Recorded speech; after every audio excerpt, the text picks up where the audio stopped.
O programa está oficialmente aberto hoje, dia 16 de fevereiro de 2026. Você está no canal Cuesta Verde, jornalismo de verdade. Você gostaria de ter um bar? Sim, ser o dono de um boteco? Ou para você que já é do ramo, apenas mudar de endereço?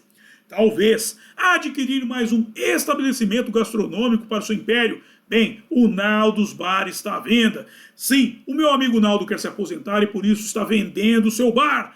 Bar que fica em um ponto privilegiado, na divisa entre Santos e São Vicente, junto aos tambores. Com um detalhe, por se tratar de um estabelecimento tradicional, você estará adquirindo mais do que um bar, estará adquirindo uma história. Logo, entre em contato com o Cuesta que eu faço o meio de campo entre você e o Naldo. Ou vá diretamente lá, sendo que o contato do Cuesta e o endereço do Naldos Bar estão na descrição. É isso aí, gente. Vamos aproveitar que hoje é segunda-feira de carnaval, ninguém está fazendo nada, e, por isso mesmo, vamos fazer o quê? Nos hidratar com uma geladinha, ok? Dito isto, livro de oração em mãos, quem não o tiver, mãos em posição de prece, muito respeito, que respeito é bom, e a divindade gosta. Página 70, oração ao Senhor. Ó Senhor, El Cantare, fonte de todas as luzes, de todas as forças, de todas as sabedorias, de todos os amores. Dai-nos a luz, dai-nos a força, dai-nos a sabedoria, dai-nos o amor. Ó Senhor, nosso Pai, protegei a terra, planeta, do amor. Protegei-nos de todos os males. Dai-nos o futuro. Ó Senhor, muito obrigado por nos dar a luz. Agradecemos de coração.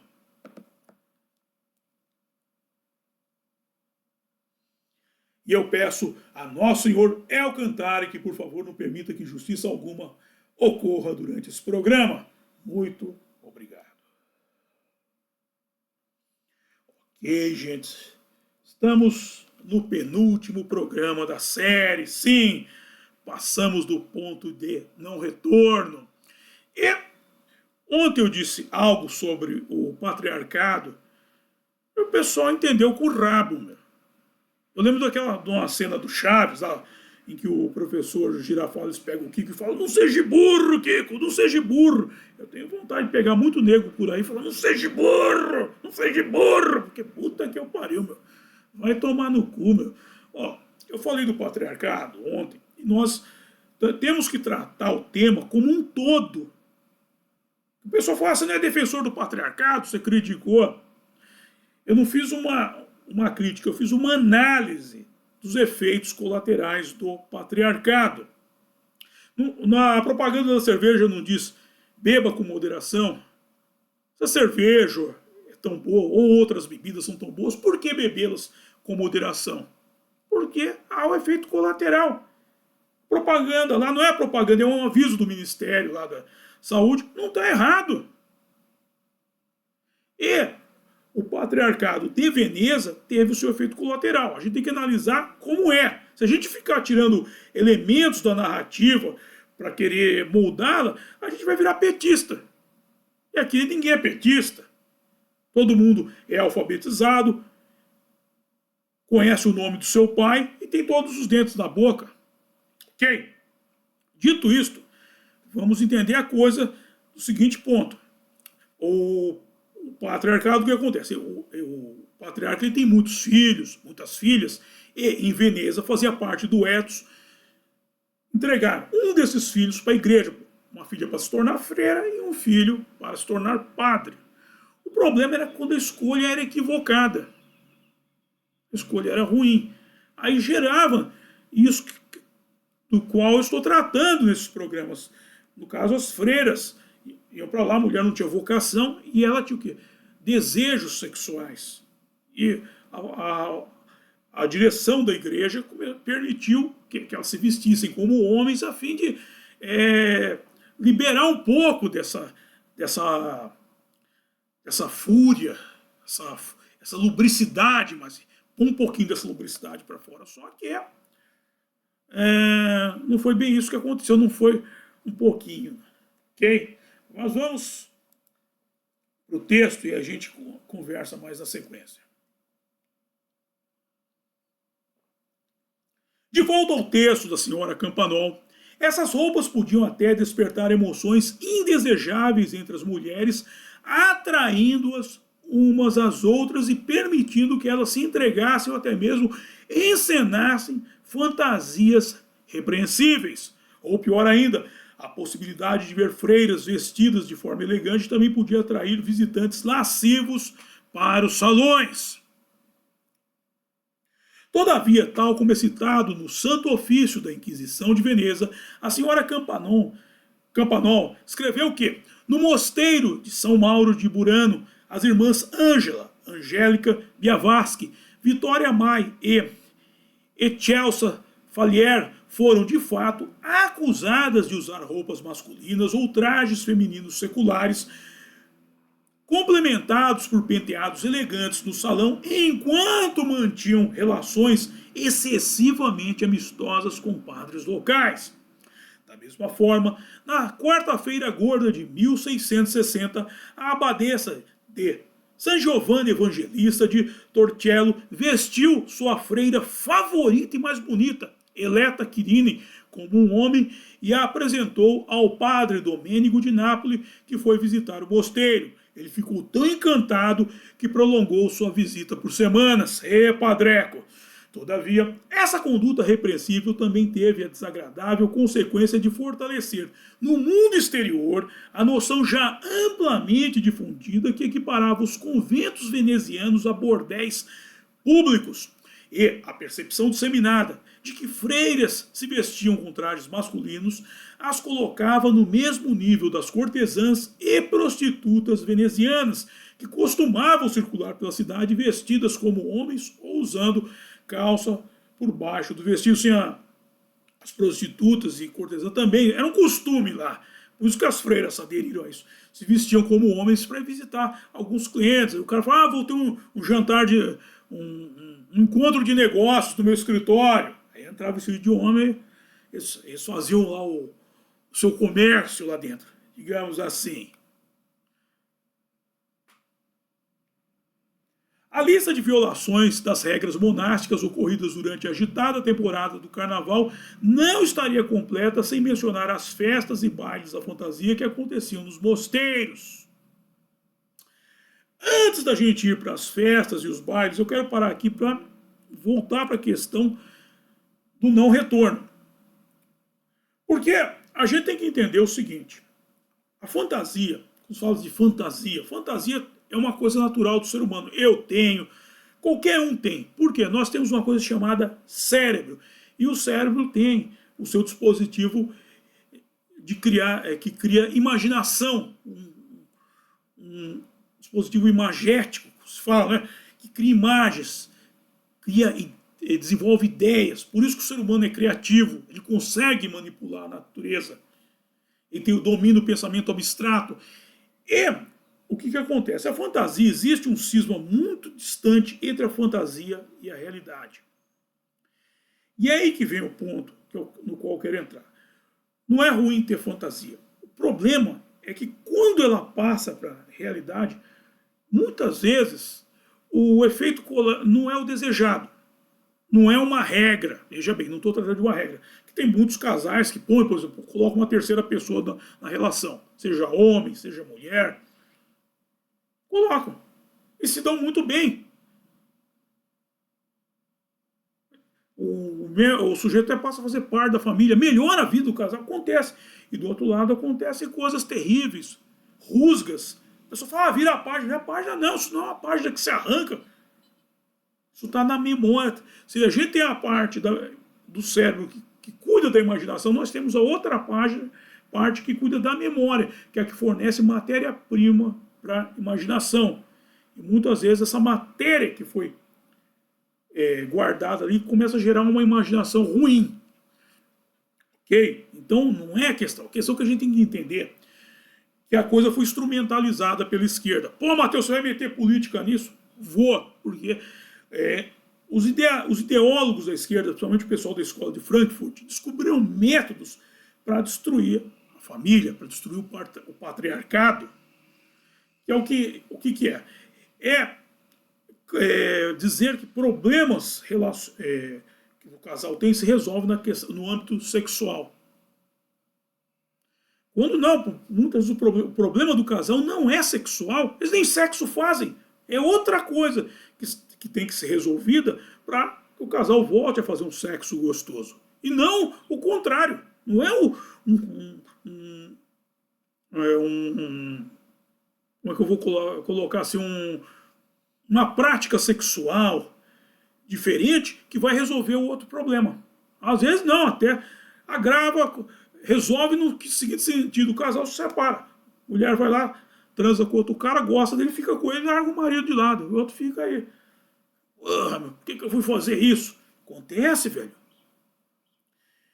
E por isso que eu falo, tem que ser. Por que eu recomendo que a coisa seja evitada? Por causa do ponto de não retorno. Eu fiz um vídeo chamado, deixa eu pegar o nome aqui, Combustível, Metal e Poema, Hungry, Combustível, Metal e Poema, Hungry, a revolta dos Rolling Stones, em que eu tratei de um clipe que os Rolling Stones lançaram, chamado Hungry, e quem atua nele é a Sydney Sweeney, linda, mostrando aquela bunda gostosa dela. Então uma vez eu falei que se Deus me mandasse, eu faria uma arca. E aí o Denilson, meu amigo Denilson, perguntou, quem você levaria na arca? Eu tenho vários nomes, Isvalverde, vários nomes, e um deles era Sydney Sweeney, porque a mulher é linda. A Sydney Sweeney, ela, por exemplo, ela caiu numa falácia esquerdista. Ela foi tapeada, essa que é a questão. Falaram para ela ser uma atriz ousada. Ousado o que é? É fazer filmes que se diferem do pornográfico apenas pelo fato de não ter sexo explícito. E ela caiu nisso, e ela estava reclamando, eu falei disso, que ela estava sendo tratada como uma atriz pornô, uma prostituta de luxo. Por quê? Porque ela ultrapassou o ponto de não retorno. Esse que é o grande problema da coisa. Talvez tivesse até uma fantasia e foi adiante, não sei se ela tinha uma fantasia com isso, mas talvez fosse algo para ela resolver com o namorado dela, e não nas telas de cinema para o mundo inteiro assistir. E aí que a questão se desenvolve negativamente. Matheus, eu tenho uma fantasia, cara, eu gostaria de realizar. Pensa da seguinte forma, eu falo isso sempre, não é ruim realizar a fantasia, mas pensa a longo prazo, daqui a 40 anos, que impacto essa fantasia vai gerar na sua relação, na relação com o seu marido, com os seus filhos. Pensa nisso, para a mulher e para o homem também, pensa, que impacto você acha que isso vai gerar na sua esposa, nos seus filhos, na cama, a cama é o coração do casal. A cama do casal continuará sendo a mesma depois disso? A relação de cama. Okay. Então vamos para os bailes. Enquanto você fica aí pensando, vamos para os bailes. Vamos lá. A lista de violação das regras monásticas ocorridas durante a agitada temporada de carnaval não estaria completa sem mencionar as festas e bailes à fantasia que aconteciam nos mosteiros, pois os bailes de máscaras conventuais eram um espetáculo imperdível recomendado aos visitantes estrangeiros. Um show. Engraçado só falando que Veneza tem essa cultura mesmo de se fantasiar, da pessoa se disfarçar. Veneza é uma cidade interessante, eu quero conhecê-la futuramente, não porque eu gosto de ficar andando de gôndola, não, mas essa coisa da cultura veneziana, eu gostaria muito de ir lá entender a origem dessa cultura. O que levou os venezianos a tal conduta, porque saber que isso não é uma coisa que foi criada nos conventos, foi levado para dentro dos conventos. Para citar alguns exemplos, houve um memorável baile de máscaras organizado no Salão de Santa Catarina em fevereiro de 1658 por um grupo de nobres venezianos liderado pelo conde Gambara, seguido em 1696 por outra festa de um grupo de nobres acompanhados por suas damas, todos mascarados de mouros, que dançavam a noite toda no salão do convento de San Zacaria, na companhia das freiras. San Zacaria, esse convento aí, parece que não existe mais. Eu quero fazer um programa só sobre ele.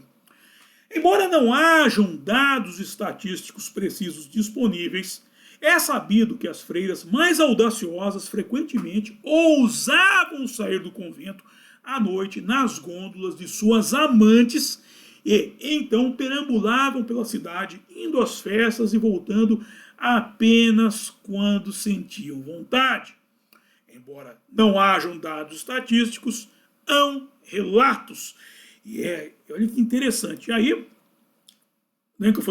aí já no ponto de dar um retorno já ficou para trás. A mulherada soltou as frangas ali na festa. Tá, falou, pô, vamos, essa festa aqui tá... Aí, sabe aquela coisa? Não sei se vocês já fizeram isso. Antigamente eu tinha uma coisa assim, que eu ia no bar, em bar. Beber no bar, não tá... O bar começava a ficar legal, ia andando, ia trocando de bar. Ia atrás de aventura. Em geral, parava quando arranjava uma companhia. Arranjava uma companhia, aí trocava do bar pro motel. Mas é outra história, meu. Eu gostava, eu estava bem. Eu estava na Praia Grande, bebi, fui ali, fui para Santos. Aí tem outra história aí que não vem ao caso. Não vem ao caso, faltou máscara. Faltou umas máscaras. Mas aí você vê que é qualquer questão. Por isso que os conventos ganharam a fama de serem uns bordéis religiosos. Por quê? Porque a coisa sai, meu. O povo fala. O povo comenta, a festa estava boa, você tem que conhecer lá, sempre os nobres, você vê que não entra ralé, e era só os nobres. Por quê? Por causa das grandes famílias. Patriarcado, as grandes famílias frequentavam lá. As festas eram dadas para ter essa relação do clero com as famílias, ia chegando tarde da noite, a turma ia tomando uns beer night aqui, ali, a coisa esquentando, e daqui a pouco a turma ia para as vias de fato, sim, para o conúbio sexual. Aí tinha umas orgias e tal. Aí, como no caso de ontem, que eu contei da freira, da irmã Laura ter se apaixonado pelo cidadão lá, aconteceu isso. Aí a coisa propagava, ia propagando as histórias iam se propagando. E aí o que aconteceu? O Tribunal da Santa Inquisição entrou em ação para resolver isso daí. A Inquisição não era uma caça às bruxas. A Inquisição foi um modo de disciplinar a igreja. Não há dados estatísticos, por quê? Nem todo mundo aparecia lá. Uma vez, esse dado é curioso, que o pessoal precisa explicar um pouco, essa questão da Inquisição. A Inquisição dava para a pessoa, a gente precisa lembrar que são outras épocas, a chance dela fugir. Então, por exemplo, o cara ia lá chavecar uma mulher, porque já mandava o cara ir a merda, falava assim, é uma bruxa, denunciava lá. Antigamente, ela ia para a fogueira, depois ela ia para o tribunal. O tribunal fazia o seguinte, ó, senhora, seu julgamento vai ser na quinta-feira, segunda-feira. Se a senhora não aparecer no julgamento, presta atenção, se a senhora não aparecer no julgamento, ela será adiado. Se a senhora não aparecer no julgamento, ele será adiado. Ou seja, a senhora vai voltar para casa e vai ficar na sua casa e quinta-feira nós aguardamos aqui. Vocês entenderam? Corre, meu! Corre! Corre, Forrest! Corre! Corre, minha filha! Some! Desaparece! Ah, mas a pessoa tinha que sair da casa. Era a época. Nós estamos tratando de um período histórico onde as coisas aconteciam. O Tribunal da Santa Inquisição era isso. Muitas vezes os caras da Inquisição, como era fora disciplinar, estavam vendo que a ideia não correspondia aos fatos. Tinha coisa lá que não era bruxaria. Tinha bruxaria? Tinha. Tinha não bruxaria? Tinha coisa que não era bruxaria? também tinha. Então você precisava separar. Então dá chance, e até mesmo para as bruxas, cara. Você gosta de ficar tocando fogo em mulher, desperdício, cara, desperdício de mulher, cara. Pô, para com isso, meu. Então, e aí, não há dados estatísticos, mas são relatos. Relatos por quê? Porque a coisa se propagava para além dos muros da igreja. Porque a turma saía de lá, as freiras saíam atrás de outras festas, tal. Então, a coisa descambou mesmo. E aí teve que vir o Tribunal da Santa Inquisição para pôr ordem na casa. Senão, meu, daqui a pouco eu estou desconfiado que o padre ia virar o cafetão, hein? Pergunta. Quem crê em reencarnação? O finado, nosso querido Oscar Maroni, que Deus o tenha.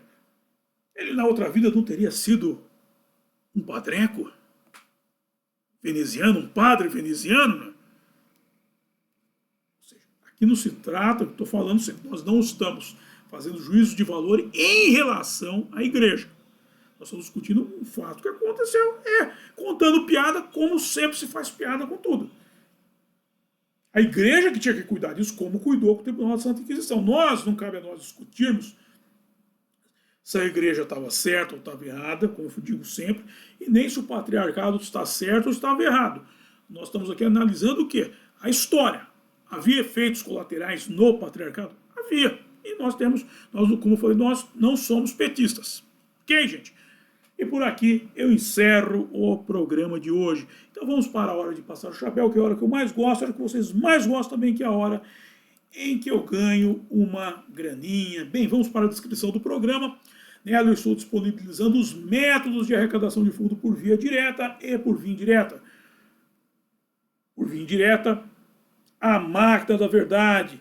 Esse livro aqui, Menino Veste Azul e Menina Veste Rosa. E aqui, falando de ponto de não retorno, aqui tem um ponto de não retorno do bem.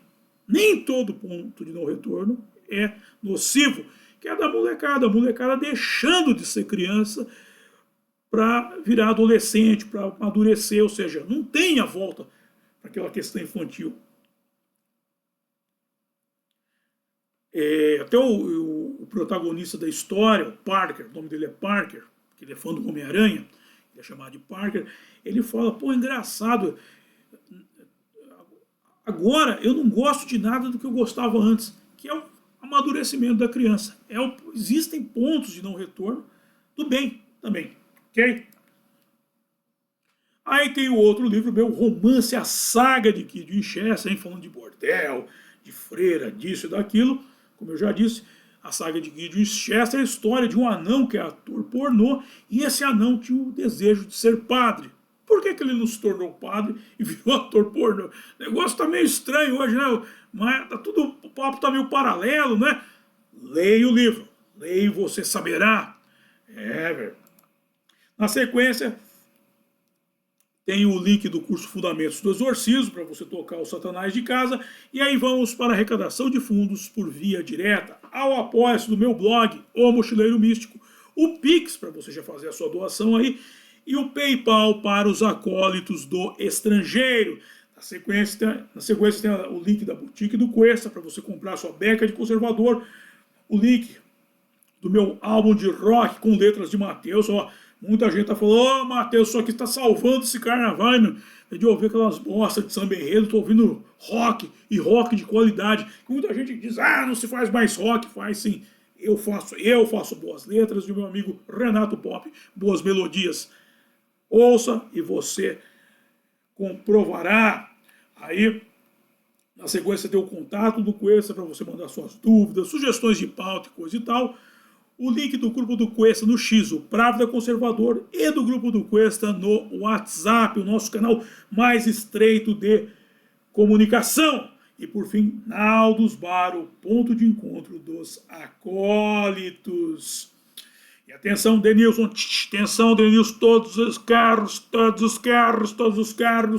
Próximo evento, Carnaval de 2026, Freiras Fornicadoras. Não me entenda mal, amanhã, dia 7 de fevereiro de 2026, às 6 horas da manhã. Amanhã, dia 7 de fevereiro de 2026, às 6 horas da manhã, Carnaval de 2026, Freiras Fornicadoras, não me entenda mal. Uau! Dito isto, quero agradecer a todos vocês que me acompanharam e até a próxima. Bye!